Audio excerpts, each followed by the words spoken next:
La sagesse Congo enseigne que kiasala kwamazayu kitomanga kiakwabunzimbu kitomanga ko. Ce qui veut dire que le travail fait par un connaisseur est toujours de qualité, tandis que celui qui est fait par un ignorant est toujours médiocre.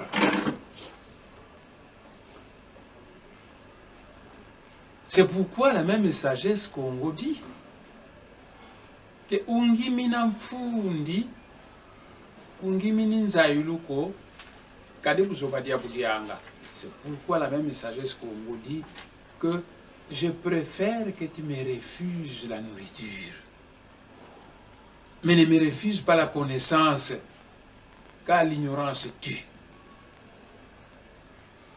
Et c'est pourquoi le Maître Jésus disait que vous connaîtrez la vérité et la vérité vous affranchira.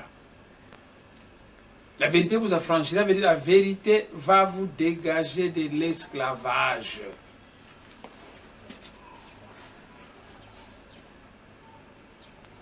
Je me suis rendu compte que mon peuple, le peuple congolais, périt par ignorance.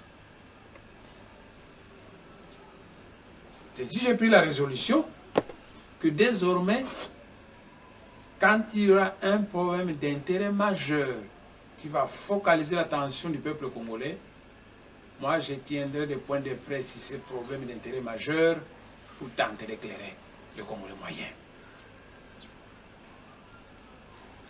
C'est ainsi qu'autrefois j'avais voulu partir au campus universitaire de Kinshasa, à la faculté au département des relations internationales, pour tenir un point de presse sur l'ère du Verseau. Si on m'avait autorisé, j'allais tenir ce point de presse qui allait être sérieusement animé, parce que fait dans un milieu universitaire avec des grands professeurs et des étudiants très conscients. Aujourd'hui, le problème de la démission du pape à Rome allait être compris avec beaucoup de profondeur par tous ces professeurs qui auraient pu assister à ma conférence. Parce que je sais que la nature de certaines questions qu'ils allaient poser allait m'amener à toucher un peu à gauche et à droite et à éclairer certaines lanternes. Malheureusement, le gouvernement m'avait interdit d'aller tenir ce point de presse sur l'ère du Verseau et cela n'a pas été tenu. Dans mon dernier point de presse, j'avais tenu, l'avant-dernier, j'avais tenu à vous mettre au courant du problème de la cohésion nationale. J'ai donc tenu un point de presse où j'ai dit comment renforcer la cohésion nationale. Parce que je vois au Congo qu'il y a des gens qui parlent de cohésion nationale et qui font le contraire de ce qui renforce cette cohésion. Il y a des gens qui parlent de la nécessité de l'unité nationale et dans leur comportement journalier se comportent comme des grands ignorants qui ne savent pas que les actes qu'ils posent vont fragiliser l'unité nationale. Alors je me suis dit, je vais tenir un point de presse où je vais plancher sur le thème comment renforcer la cohésion nationale. Et en résumé, j'ai pris un exemple du passé, l'Empire romain, qui était un grand ensemble qui s'étendait de l'Espagne jusqu'en Israël, tout le bassin méditerranéen. J'ai démontré que ça a été un grand ensemble, mais qui a fini par éclater en plusieurs États indépendants, parce que ce grand ensemble était géré par des injustices. J'ai comparé cet Empire romain avec la République démocratique du Congo, où je dis ceci à mes compatriotes congolais, que l'histoire est implacable. Quand vous générez des causes, dans le futur, vous allez récolter des effets. Et qu'une accumulation de causes négatives créeront des effets négatifs dans le futur. Et qu'à travers le vaste panorama de l'histoire de la race humaine, les grands ensembles se forment, se développent et se détruisent. J'ai attiré l'attention de mes compatriotes congolais que ne considérons pas comme un fait accompli le fait que la République du Congo est là. C'est un pays qui n'a pas été fondé par un policier congolais. C'est un étranger qui a fondé les forces. C'est un mariage forcé dont nous avons l'obligation de le souder, de le transformer en mariage d'amour. Et j'avais toujours dit que si nous réussissons de le faire, et si nous plaçons l'homme qu'il faut à la place qu'il faut, alors bravo pour notre pays et pour notre futur. Mais si les Congolais pensent que non, l'unité du Congo c'est un fait accompli, il sera toujours là-bas, nous on peut être injuste, on peut malmener telle ethnie, on peut commettre des injustices à gauche, à droite, l'unité sera toujours là, c'est de l'ignorance. L'ex-URSS a éclaté en plusieurs États indépendants. La Yougoslavie a éclaté en plusieurs États indépendants. Serbie, Kosovo, Croatie, patati patata. Ici en Afrique, le Soudan venait d'éclater en 2 États indépendants. Si c'est ça que nous voulons pour la RDC, alors comportons-nous de n'importe quelle manière. Mais si c'est l'unité de la RDC que nous prenons, alors nous devons savoir qu'il y a des comportements qu'il faut éviter et d'autres qu'il faut renforcer. Dans mon deuxième point de presse, je parlais de l'importance de notre terre. Parce que la terre, c'est le pays. Là où il n'y a pas de terre, il n'y a pas de pays. Comment pouvons-nous définir d'une autre manière par rapport à la terre, la République démocratique du Congo? Qu'est-ce que c'est la République démocratique du Congo? Mais par rapport à la terre, nous pouvons dire que la République démocratique du Congo, c'est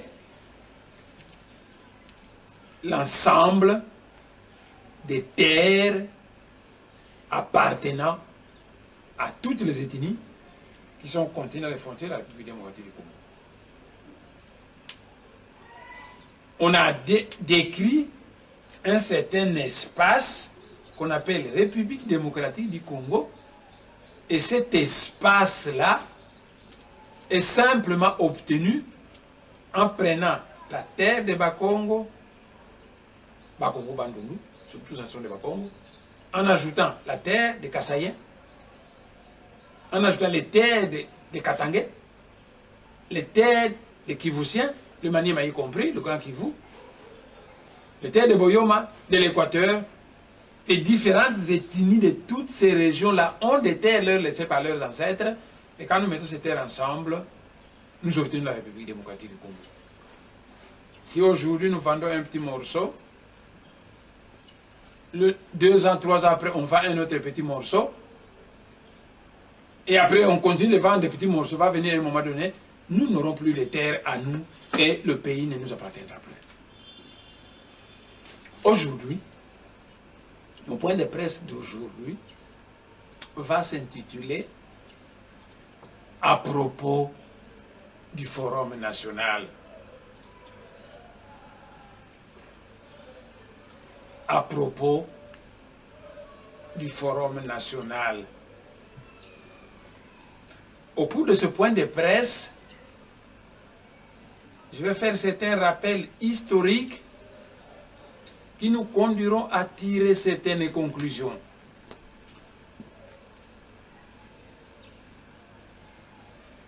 Parce que ça ne sert à rien de vouloir inventer la roue quand nous savons que la roue a déjà été inventée. Nous n'allons qu'à copier sa fabrication ou nous n'allons qu'à l'acheter à celui qui le vend au lieu de faire 50 ans de recherche dans l'art de comment fabriquer la roue. La roue a déjà été inventée.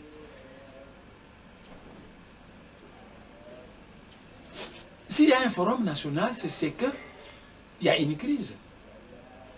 Parce que dans la tradition négro-africaine, lorsqu'un ensemble de causes négatives s'accumulent dans une communauté, le chef de clan rassemble les notables de sa communauté qui vont débattre des différents problèmes du clan et y trouver des solutions. Une fois qu'on a trouvé des solutions, le clan se réconcilie. Et après la réconciliation du clan, le clan devient fort, devenu un bloc monolithique, le clan deviendra prêt à affronter un clan étranger parce que être gangréné de problèmes à l'intérieur de notre clan, des problèmes qui nous divisent, et affronter un clan étranger, c'est courir des risques. Car le Maître Jésus disait que tout royaume divisé contre lui-même court à sa perte. À propos du Forum national, et parce qu'il y a une crise au Congo, mais cette crise a commencé quand? Mais cette crise n'a pas commencé aujourd'hui.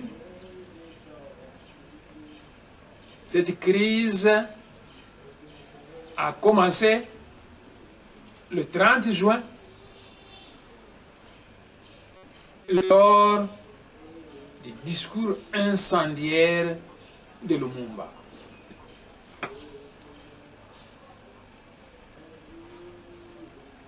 Personnellement,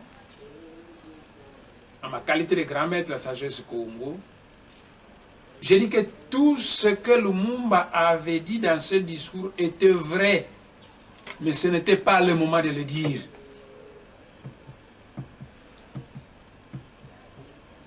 L'ayant dit, ça a précipité le Congo dans un certain gouffre dont nous ne sommes toujours pas sortis jusqu'aujourd'hui. Et quand cette crise avait commencé,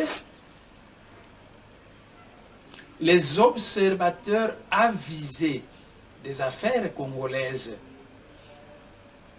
disaient les Congolais sont incapables de diriger un grand pays qui est aussi vaste que toute l'Europe. Mais cette incapacité des Congolais est due à une faute de la Belgique qui n'a pas formé de cadres universitaires qui devaient pouvoir gérer le Congo après l'indépendance. Donc la cause, on la mettait sur le dos de la Belgique. J'ai dit que oui et non. Je vais m'expliquer par la suite.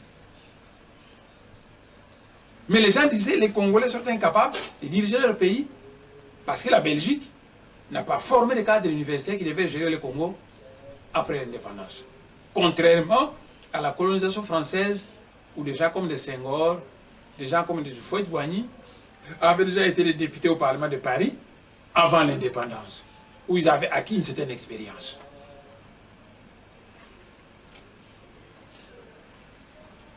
C'est la faute de la Belgique. Et je dis que c'est non. C'est la faute de la Belgique qui n'a pas formé de cadres universitaires qui devaient pouvoir prendre la relève et gérer le pays après l'indépendance. Je dis que ce n'est pas la faute de la Belgique. Quelque part, la Belgique a un petit part de responsabilité. Quand vous allez coloniser un pays, s'il faut un jour le libérer, il faut former des cadres. Ça, je n'en disconviens pas. Mais je dis que le problème est plus profond que ça.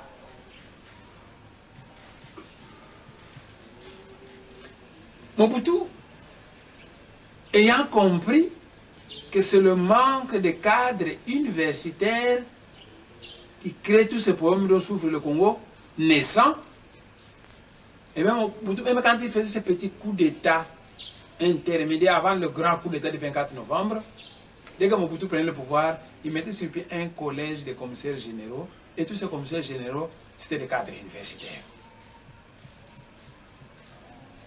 Parce que Mobutu avait entendu que c'est le manque de cadres universitaires. Alors il dit, je vais plancher sur les cadres universitaires. Lorsque Mobutu va faire son grand coup d'État du 24 novembre, mais il va s'entourer des universitaires congolais, diplômés des universités congolaises, des universités européennes, et des universités américaines. Mobutu va s'entourer de tous ces gens-là, dont les plus célèbres sont les Bomboko, les Nsinga Oju, et les Etienne Tshisekedi, des professeurs Mabi Mulumba, des Mpinga Kasenda, etc. Des grands universitaires. Les Tshisekedi, des Nsinga, des Bomboko ont été autour de Mobutu pendant presque 20 ans. Les grands universitaires autour de Mobutu et la crise congolaise était toujours là. Ah tiens, tiens. On avait dit que la crise congolaise a comme principale cause le fait que la Belgique n'a pas formé de cadres universitaires. Mais là, Mobutu a avec lui des cadres universitaires et ça ne marche pas. Beaucoup de ces cadres universitaires ont été autour de Mobutu des grands extrémistes qui ont dévié Mobutu du droit chemin que Mobutu voulait suivre. Ce sont ces cadres universitaires, des grands extrémistes. Ils ont poussé Mobutu dans une direction. Mobutu y est allé parce qu'ils sont des universitaires. Et quand les choses ont tourné au vinaigre, certains de ces cadres universitaires qui ont poussé Mobutu dans la mauvaise voie se sont soudainement révélés comme des sauveurs. Ils commençaient à dire, c'est pas nous, c'est Mobutu le diable, nous sommes des saints. Mais les cadres universitaires, c'était un plat préféré de Mobutu. Et ça n'a pas marché.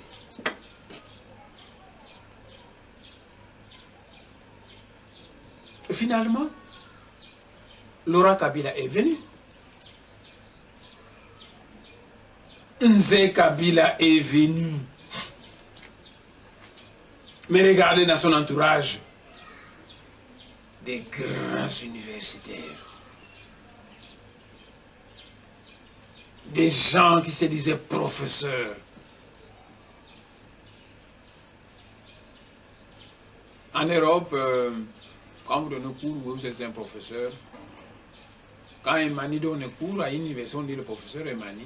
Mais à la cité, on ne va pas l'appeler professeur Emani, professeur Emani, professeur. Parce qu'en Europe, professeur était synonyme de savant.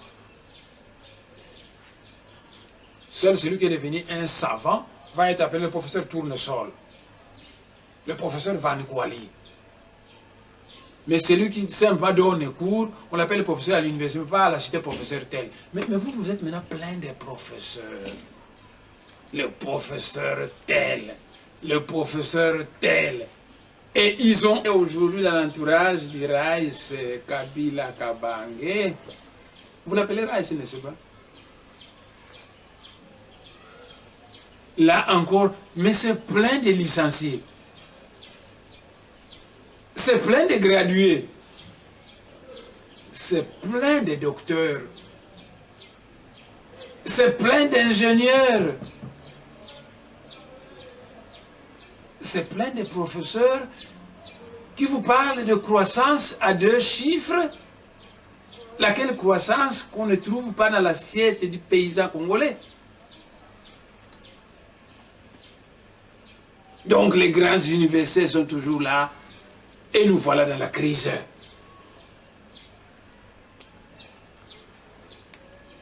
Pourquoi cela?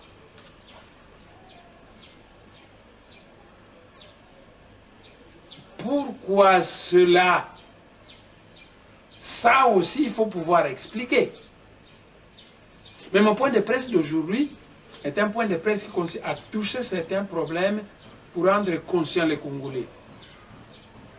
Si les différents problèmes que je vais toucher, les gens souhaiteraient que je les développe, je pourrais prendre un point particulier, en faire un point de presse, et puis je développe. On a dit que le Congo était en crise parce que la Belgique n'a pas formé de cadres universitaires. Et puis maintenant, ces cadres universitaires, nous en avons par milliers. Et la crise congolaise est toujours là. Pourquoi cela? Et c'est que, parce qu'on a affaire à des universitaires analphabètes, ça paraît être une contradiction. Comment on peut être analphabète quand on est universitaire? Mais c'est une façon de parler. Et je sais bien ce que ça veut dire. Est-ce que ça n'a pas marché? Parce que nous avons affaire à des universitaires analphabètes. Est-ce que ça n'a pas marché? Parce que nous avons affaire à des savants docteurs vicieux et gangrénés d'antivaleurs? Est-ce que ça n'a pas marché? Parce que nous avons simplement remis le pouvoir à des voyous intelligents? Mais la tradition africaine, notre tradition africaine, la tradition bantoue, dit que lorsqu'un chef de clan est prêt à mourir, il ne laisse jamais le clan entre les mains de n'importe qui. Le chef de clan fait un choix judicieux. Il regarde les candidats potentiels à qui il doit léguer le pouvoir. Il dit, celui-ci, il est intelligent, mais il est égoïste. Si je lui laisse le clan, son égoïsme va le conduire à faire souffrir les autres membres du clan. Ce n'est pas lui.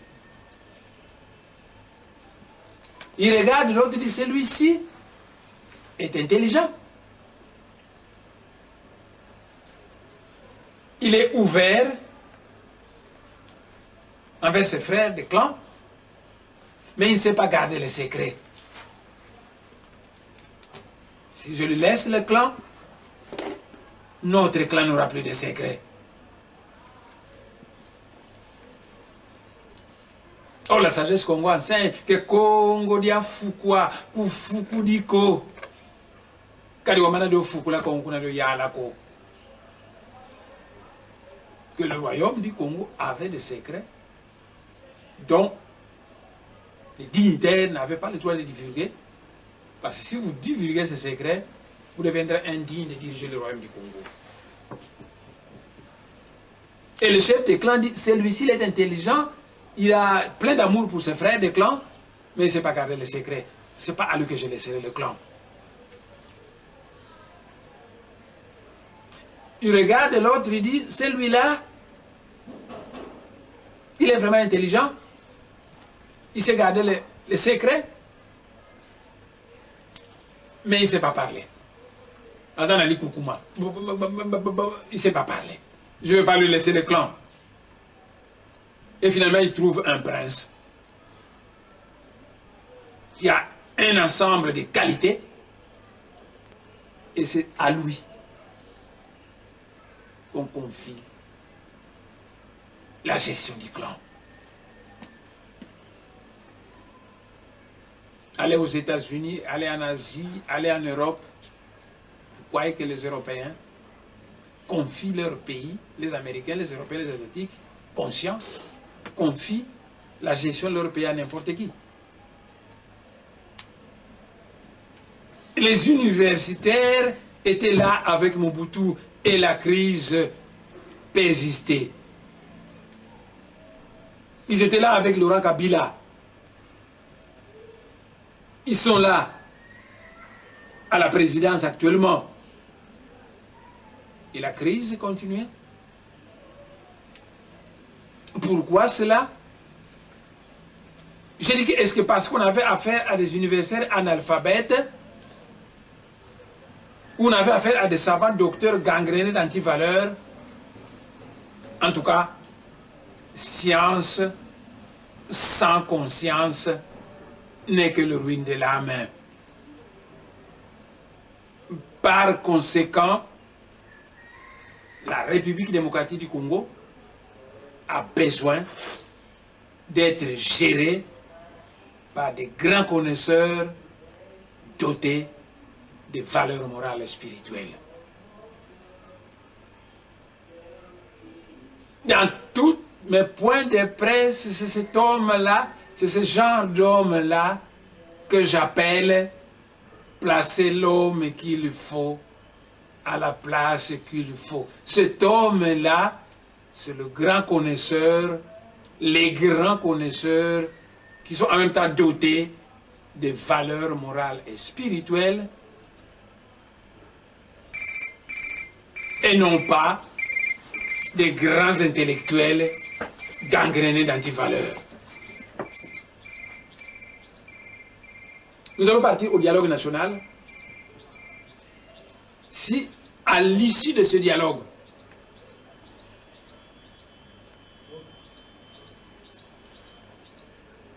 quand nous allons monter les institutions qui vont gérer les décisions, si nous maintenons les éternels savants docteurs gangrénés d'antivaleurs, eh bien, après, le Forum national sera égal à avant le Forum national.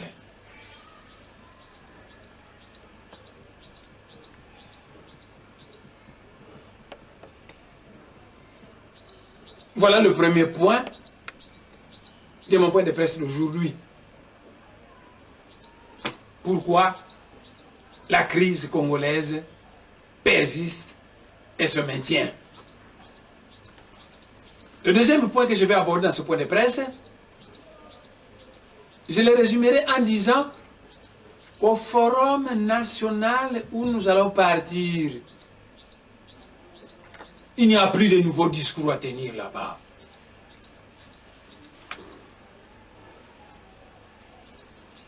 Actuellement, à gauche et à droite, dans les laboratoires politiques, on est en train de confectionner des petits discours. Moi, je leur dis qu'il n'y a plus de discours à confectionner, à aller tenir là-bas. Mais qu'est-ce qu'on ira faire là-bas? Je suis l'un de ceux-là qui ont demandé ce forum, mais je dis d'avance à la classe politique qu'ils n'ont plus de discours à tenir.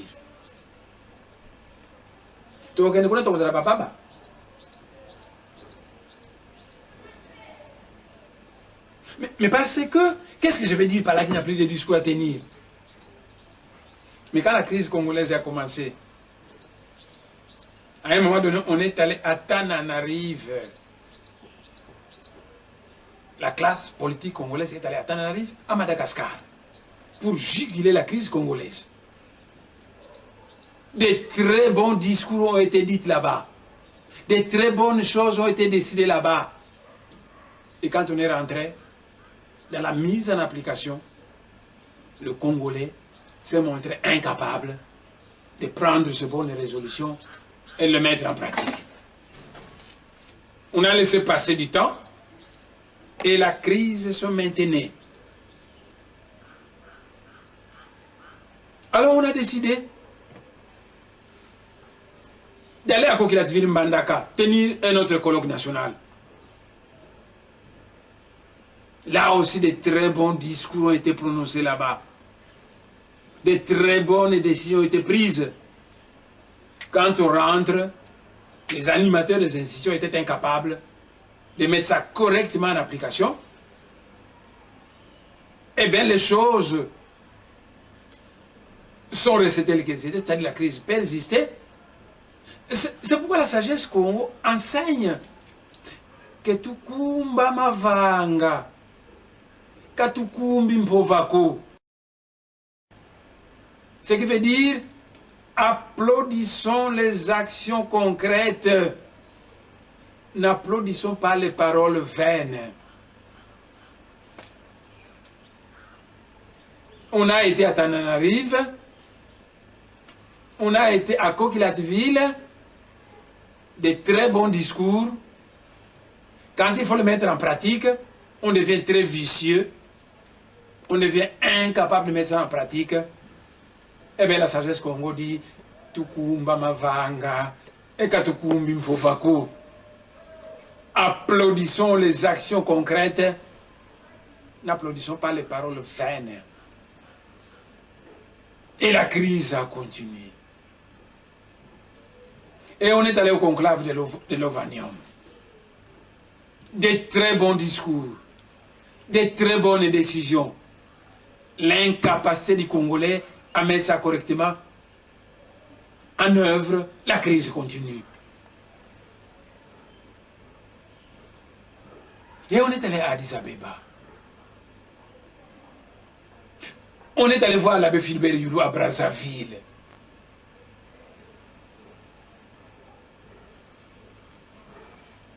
Et la crise a continué.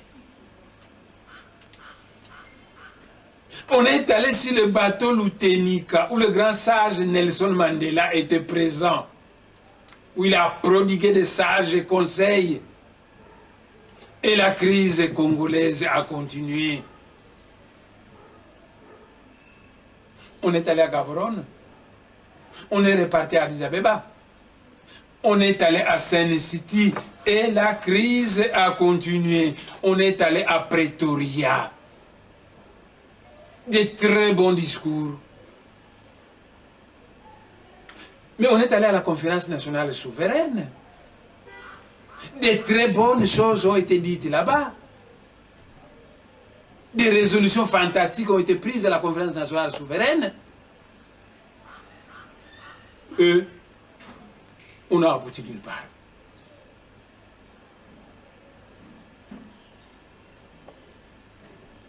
Maintenant, on dit qu'il ne faut aller à un nouveau forum. C'est très important. Mais ce forum-là, quel est ce discours qu'on a tenu là, qu'on n'a jamais tenu dans ce pays? Il y a tous les différents forums qui avaient précédé. Mais tous les discours ont déjà été dits. Il suffit de prendre toutes les résolutions prises au conclave de Lualaba, prises à Gaborone, partout, à la conférence.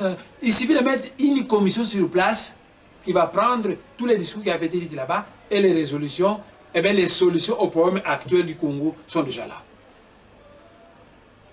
Quel autre discours on a tenu là-bas? Il n'y a plus de discours à tenir.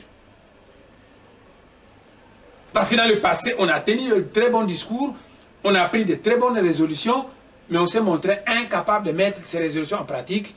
La crise a continué. Si maintenant nous allons à un nouveau dialogue, qu'on fait de très bons discours, qu'on prend de très bonnes résolutions, et qu'on mette sur place des institutions animées par des gens qui sont incapables de mettre ça en application, et bien qu'est-ce qui va arriver? La crise va continuer. La crise va continuer.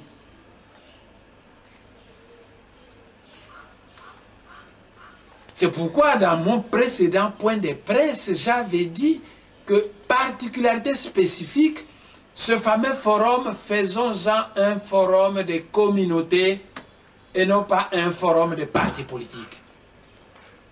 Mais j'entends des gens dire non, le problème est éminemment politique, cela se résout par un dialogue politique. Mais vous avez tenu beaucoup de dialogues politiques ces 50 dernières années qui n'ont abouti à rien. Vous croyez que nous allons continuer à accepter, à tenir des dialogues, à décider des choses qu'on ne met pas en application et à continuer à faire souffrir le peuple? J'ai dit ceci, que allons-y tenir un forum de communauté. Pour simplifier les choses, disons seulement que allons-y tenir un forum de communauté où toutes les communautés d'une province donnée préparent un cahier de charges. Nous risquons à ce forum de ne traiter que 12 ou 13 cahiers de charges. Un cahier de charges de la communauté rondophone, un cahier de charges des gens du Congo central, des gens de Bandundu, des gens du Kasaï, des gens du Katanga, du Maniema, Nord Kivu, Sud Kivu, province orientale, Équateur. Ça risque d'être, bon, en chiffrerons une quinzaine de cahiers de charges. Et dans ces cahiers de charges, nous pouvons même simplifier en disant, nous savons qu'il y a trop de problèmes à résoudre au Congo. On ne peut pas tout résoudre à la fois. Alors nous demandons à chaque province de présenter un cahier de charges qui ne va relever que les 5 premiers points majeurs qui tracassent la province. 5 par province. Parce que quand le gouvernement central malmène les Bakongo dans des injustices, qu'on écarte les Bakongo des entreprises, les Bakongo ne peuvent pas considérer l'actuel gouvernement central comme le leur. Comment ce gouvernement central doit se comporter pour que les Bakongo puissent considérer ce gouvernement central comme le leur? Ce même raisonnement va être tenu chez les Bangala, qui sont nombreux avec les Bakongo en prison, chez les Baluba et les autres communautés congolaises. Allons à ce dialogue, parler des problèmes qui tracassent d'abord nos bases, avant de mettre nos éternels hôtes, toi de là que je m'y mette au devant.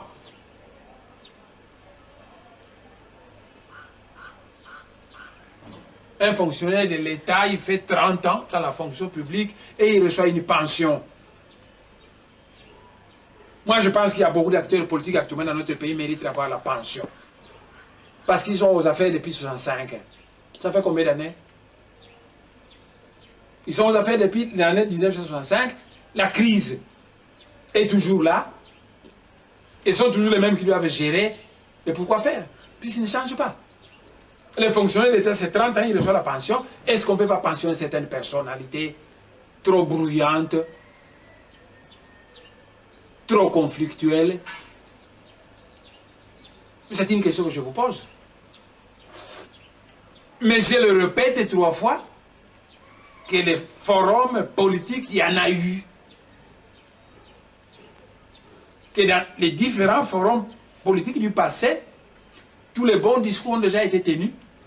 On n'a plus besoin d'aller faire des discours. On dit, mettons une commission qui va prendre les résolutions de Tananarive et relever ce qui est encore présent actuellement. Les résolutions sont déjà là. Prenons la conférence nationale souveraine. On ne fera plus de discours là-bas. Nous irons seulement pour récolter les bonnes décisions qui avaient déjà été prises avant. Et ensuite, à regarder communauté par communauté, quels sont les problèmes qui tracassent la communauté Congo, qui tracassent la communauté Luba, qui tracassent la communauté Ngala, et ainsi de suite. Et en 3-4 jours, nous terminons le dialogue.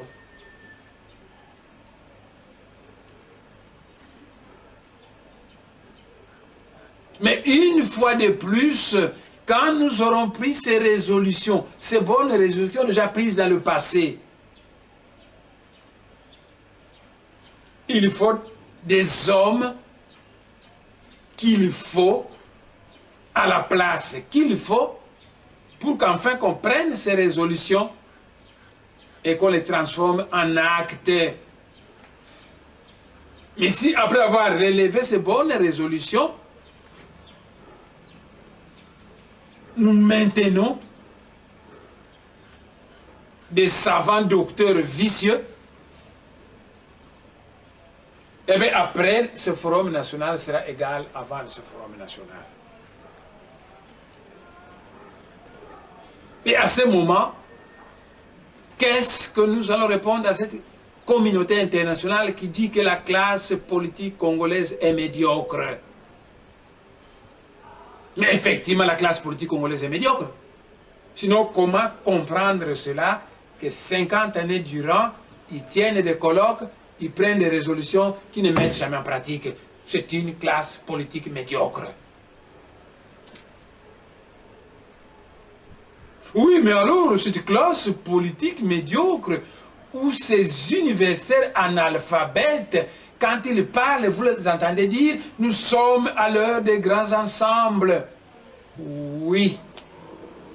Mais les grands ensembles sont faits pour être gérés par des grands esprits. Parce qu'il est extrêmement dangereux de confier un camion de gros tonnage à quelqu'un qui ne sait même pas conduire une petite Volkswagen.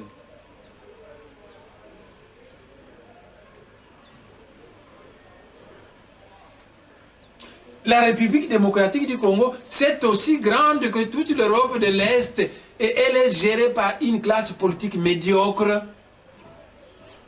qui a entretenu la crise, voici bientôt un demi-siècle.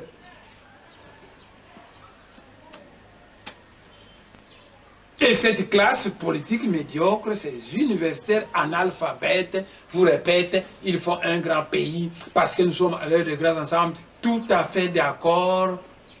Mais le petit pays appelé Rwanda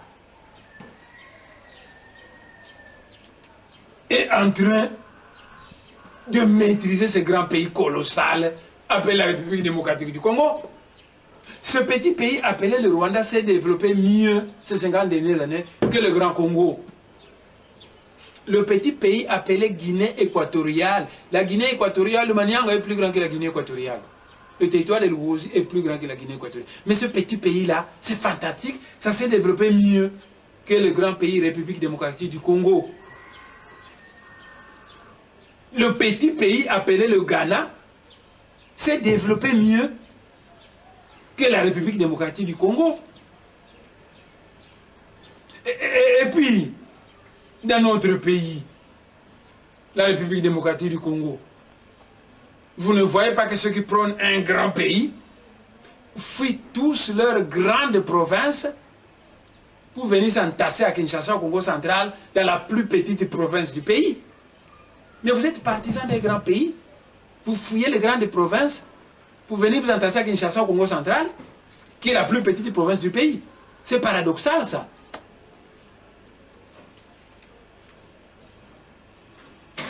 Des pays désertiques comme l'Éthiopie se sont développés mieux que la République démocratique du Congo, qui est le château d'eau d'Afrique, bourré de toutes les ressources naturelles fantastiques. Mais l'Éthiopie s'est développée mieux que la République démocratique du Congo. Alors, au sortir de ce dialogue, il faut que nous fassions un effort pour rechercher cet homme que j'appelle, ces hommes que j'appelle des grands connaisseurs dotés de valeurs morales et spirituelles. Cette catégorie d'hommes-là, des grands connaisseurs dotés de valeurs morales et spirituelles, cette catégorie d'hommes, ils ne sont pas très nombreux, mais ils sont quand même présents au Congo central. Ils sont au Bandundu, ils sont au Kasaï, ils sont au Katanga, au Maniema, au nord, au sud Kivu, ils sont dans la province orientale, en petit nombre dans toutes les provinces, mais ils sont là, ils sont dans l'Équateur. Ces hommes que j'appelle des grands connaisseurs dotés de valeurs morales et spirituelles. Si on va privilégier ces gens dans les entreprises de l'État, dans les différentes institutions, alors nous pouvons regarder l'avenir avec espoir. Sinon, ça va être malheureux. Et nous allons poser la question à la classe politique congolaise qui leur a donné ce droit de se maintenir au pouvoir pour malmener continuellement le peuple congolais. Parce que le peuple souffre à cause de la classe politique médiocre. Mais qui leur a donné ce droit qu'eux, ils doivent rester au pouvoir pour que le peuple souffre toujours? Qui leur a donné ce droit? Mais l'histoire a ses lois. Tout grand ensemble qui ne procure que la misère à son peuple finit toujours par éclater en plusieurs États indépendants. Et maintenir des savants docteurs vicieux au pouvoir, c'est conduire la République démocratique dans cette voie qui le conduira un jour à son éclatement en plusieurs États indépendants. Est-ce que c'est ça que nous voulons? Non. Mais si nous ne voulons pas ça, alors agissons en conséquence en tant que des connaisseurs. Vous savez, les médecins, j'aime beaucoup les médecins. Je suis de formation maths, physique, chimie, mais à un moment donné, j'ai été chef du laboratoire de bactériologie à l'Institut de médecine tropicale. Je me suis un peu enfoncé dans la médecine et j'admire beaucoup les médecins. Aussitôt qu'une maladie se présente, le médecin fait un diagnostic implacable et sans sentiment. Il tire des conclusions et il les met en pratique. Et face à la jambe d'un malade gangréné, je ne sais, de cancer ou de quoi, le médecin propose une série de traitements. Il dit, nous allons d'abord le soumettre à tel traitement. Et nous allons voir les résultats. Si les résultats ne sont pas là, nous allons tenter telle solution. Si on n'a toujours pas de résultats, il arrive de moment où le médecin trouve que la seule façon de sauver le malade, c'est de lui amputer la jambe. C'est malheureux qu'on vous ampute la jambe. Mais il arrive des moments où le médecin arrive à cette décision malheureuse.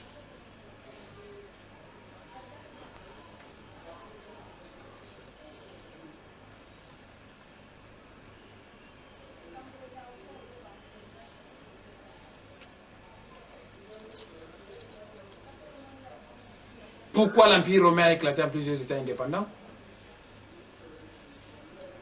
Pourquoi l'ex-URSS a éclaté en plusieurs États indépendants? Pourquoi la Yougoslavie a éclaté en plusieurs États indépendants? Pourquoi la Tchécoslovaquie s'est divisée en deux? Mais pourquoi le Soudan ici s'est divisé en deux? Mais parce que c'est cultivé dans ces pays-là des causes qui ont conduit à ça. Et ces causes sont actuellement cultivées en République démocratique du Congo. Si nous voulons l'unité de notre pays, il est temps qu'on change. Si on ne change pas, alors l'histoire va nous imposer sa loi qui sera implacable par la faute de ce que la communauté internationale appelle une classe politique médiocre. Voilà ce que j'avais à vous dire. Je résume en disant que toutes les bonnes choses ont déjà été dites dans les forums antérieurs que le Congo a tenu ces 50 dernières années. On a presque plus de discours à les faire. On n'a qu'à aller voir les différentes résolutions et retirer ceci à gauche, à droite, mettre ça sur pied et c'est fini.